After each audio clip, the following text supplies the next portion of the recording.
మన రాణి కథలో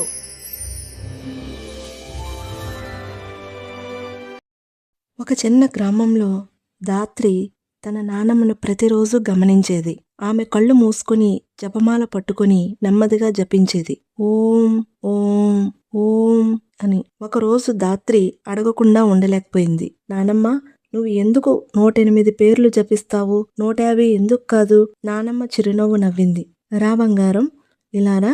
ఒక దేవుడు ఎన్నో పేర్లు. నానమ్మ అడిగింది. నీకు ఒకే పేరు ఉందా? లేదు. ఇంట్లో అందరూ నన్ను వేరు వేరు పేర్లతో పిలుస్తారు. నా బెస్ట్ ఫ్రెండ్, నా హెల్పర్. నానమ్మ నవ్వింది. అదే విధంగా బంగారం, దేవుడికి కూడా ఎన్నో రూపాలు ఉన్నాయి. ప్రతి పేరు ఒక గుణాన్ని చూపుతుంది. రక్షకుడు, గురువు, శక్తి, ఆశ. 108 పేర్లంటే దేవుడి సంపూర్ణ రూపం. 108 అర్థం: 1 అంటే దేవుడు, పరమసత్యం. 0 అంటే శూన్యం, అహంకారం లేకపోవడం. 8 అంటే అనంతం, అంతం లేని జీవితం. 108 జపించడం అంటే మన నుంచి అహంకారం లేకుండా అనంతం వరకు ప్రయాణం. భూమి నుంచి సూర్యుడి దూరం సూర్యుడి వ్యాసం కంటే సుమారు 108 రెట్లు ఉంటుంది. అలాగే భూమి నుంచి చంద్రుడి దూరం చంద్రుడి వ్యాసం కంటే సుమారు 108 రెట్లు ఉంటుంది.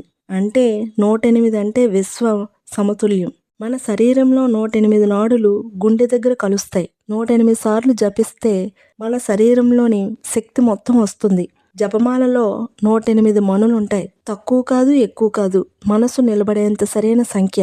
ఇంకా 1 + 0 + 8 = 9. 9 అంటే సంపూర్ణత. 108 ఒక సమతుల్యమైన సంఖ్య. దాత్రి ఆశ్చర్యపోయింది. తర్వాతి రోజు దాత్రి కూడా నానమ్మ పక్కన కూర్చుంది. ఒక పువ్వు పట్టుకుని ఓం అని నెమ్మదిగా జపించడం ప్రారంభించింది, ఎవరూ చెప్పకుండానే. Thank you for watching. Subscribe for more videos.